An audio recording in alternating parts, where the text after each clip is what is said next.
After that is achieved, we want to have something more meaningful, because survival of the fittest correlates to your ability to adapt. This year has been an incredible roller coaster for many people throughout the whole world. Not in a positive way, of course. Yet, something good is coming out of it. People are waking up to the truths and the ways they are being manipulated. The cases of loneliness and depression are rising like never before. So I would like to take an opportunity and make a video about how the modern world, how the modern living has made us into zombies. And even though on the outside we might have a smile on the face, but deep down we're craving for something meaningful, to fill that internal void that we don't know the reason for. This short clip goes through different ways how modern living affects our psyche in a negative way. Let's dive into it. The modern world is wonderful in many ways. Dentistry is good, cars are reliable. We can so easily keep in touch from Mexico with our grandmother in Scotland. But it's also powerfully and tragically geared to causing a high background level of anxiety and widespread low-level depression. As I said before, the cases of loneliness and depression are rising, but this goes back to our human nature and our need for personal development. There are several stages for expansion of consciousness. It goes back to Maslow's hierarchy of needs. First and foremost, we have to quench our physiological needs, which implies food, shelter, maybe some kind of intimacy and love. After that is achieved, we want to have something more meaningful. We are striving to expand our consciousness in a way that makes us spiritually fulfilled. That's why a highly technological society is not enough to make their citizens happy. There are 6 particular features of modernity that have this psychologically disturbing effect. Each one has a potential cure, which we will only collectively put into action when we know more about the disease in question. Here are the 6. 1. Meritocracy. Our societies tell us that everyone is free to make it if they have the talent and energy. Meritocracy is how men operate, and because men have built societies and this human world, meritocracy is very tightly inwoven with our ways and how we operate in life. The whole point and process of evolution also responds to meritocracy, because survival of the fittest correlates to your ability to adapt, and adaptation is maximized when your competence is improved. Competence in all areas of life doesn't matter. That's why meritocracy is very convenient for the structure of societies. The downside of this ostensibly liberating and beautiful idea is that any perceived lack of success is taken to be, not as in the past, an accident or misfortune, but as a sure sign of a lack of talent or laziness. If those at the top deserve all their success, then those at the bottom must surely deserve all their failure. A society that thinks of itself as meritocratic turns poverty from a problem to evidence of damnation.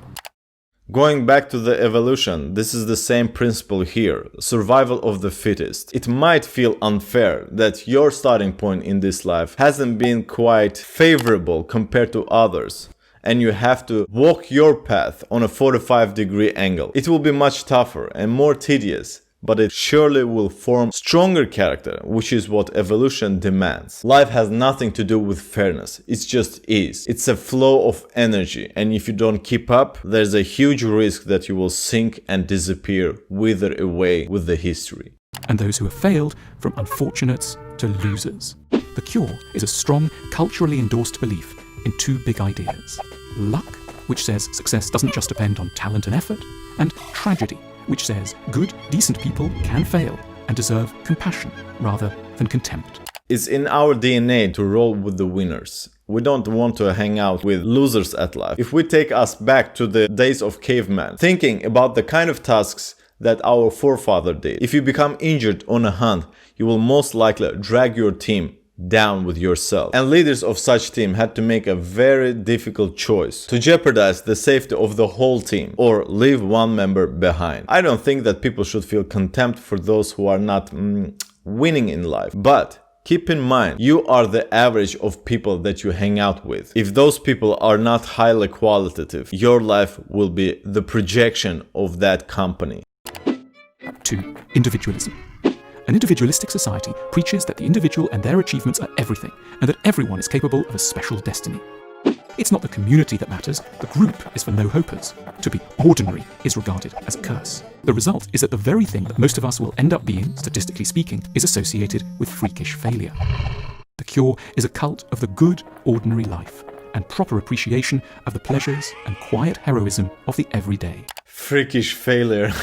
This individualistic collective mindset have fostered a lot of narcissistic and egocentric people, which we can observe today very clearly. Social media enhancing the need to express their own uniqueness to everyone, to the whole world. And this is very dangerous because people forget that we are social creatures and we have to cooperate with each other in order to coexist and make the society to move along as a whole. And as much as people would like to say that they don't care about others' opinions, what others perceive about them, they are either lying to themselves or being very ignorant, not understanding how societies function. Who the hell do you think made that meatball sub that you're holding in your hand? There's no such thing as making it on my own. Our biggest asset as human beings is teamwork, which is exactly how we dominate the earth. So go out there and be your everyday hero, but don't forget that you are a small part of a much larger thing.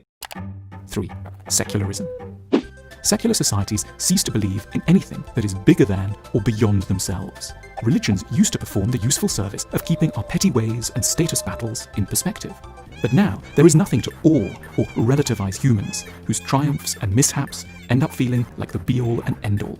I think in many ways religion showed a path to people, but religion has become more and more abandoned in favor to science. And the danger in that, many start to view science as religion. And they don't even realize that. Now, don't get me wrong, I'm a science guy myself. I believe in science to the extent that we can reach, because there are many things that we cannot explain with science today. But just because we cannot explain them nor prove them doesn't mean that they don't exist. Many things regarding emotions and spirituality. And I don't mean in a woo-woo magical way. I mean really understanding yourself and the mechanisms of your brain. So be careful by blindly following any kind of ideology, including science.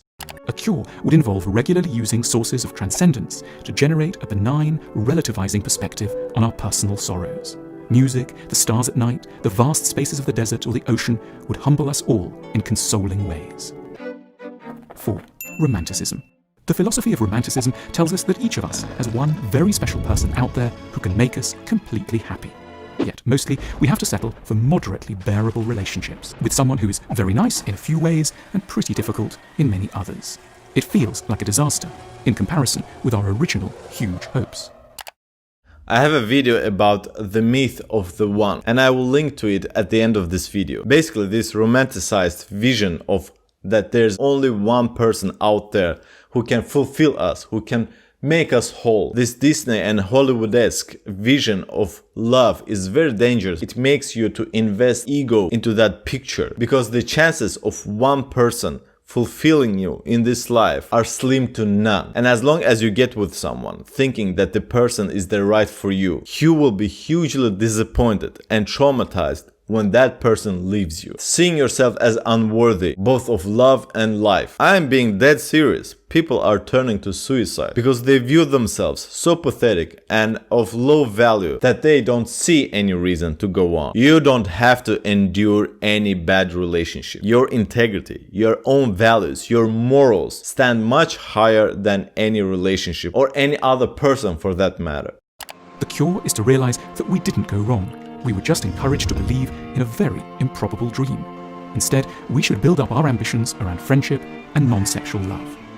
Cherish the good moments that you had with that person. Take your time to heal yourself and then march along, becoming a stronger and bigger person. And of course, I have videos on breakup as well, and I will link to them at the end of this video. 5. The media. The media has immense prestige and a huge place in our lives, but it routinely directs our attention to things that scare, worry, panic, and enrage us, while denying us agency or any chance for effective personal action. It typically attends to the least admirable sides of human nature, without a balancing exposure to normal good intentions, responsibility, and decency. Why decency? Decency doesn't make money. Fear-mongering does. I've said in previous videos that media has lost its original duty as being informants and servants for the society, for the greater good. And now they're nothing but corporations trying to make a quick buck on the despair and misery of people. Do not fall for that. Shut off your TV and focus on your internal growth. At its worst, it edges us towards mob justice. The cure would be news that focused on presenting solutions rather than generating outrage, that was alive to systemic problems rather than gleefully emphasizing scapegoats or emblematic monsters, and that would regularly remind us that the news we most need comes from our own lives and direct experiences. What an honorable suggestion, of course, in a utopia, but that's not how the world works, that's not how people operate. And the suggestion that you should direct your focus internally and try to make the best out of your own life and stop watching things that don't affect your life in any way is a great one. 6. Perfectibility.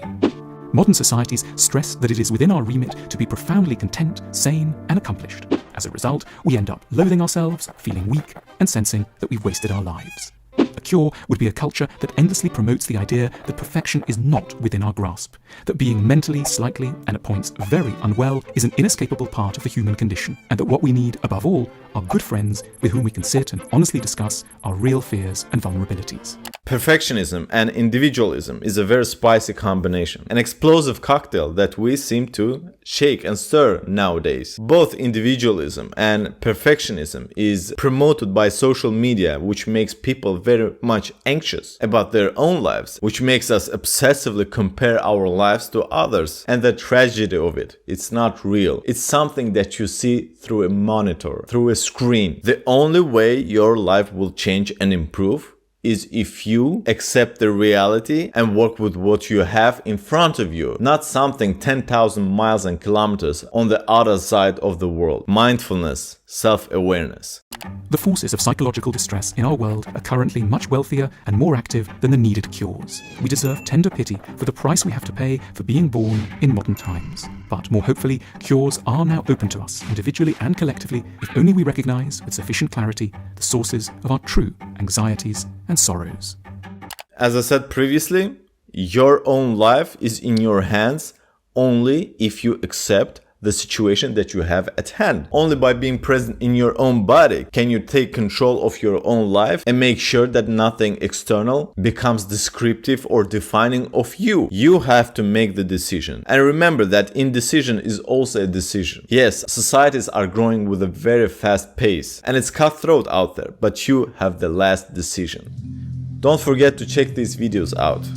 This one is about discontent and how you have to embrace it and make it part of you. How do you cope with the stresses of the modern world? Tell me in the commentary section. But for now, sane out.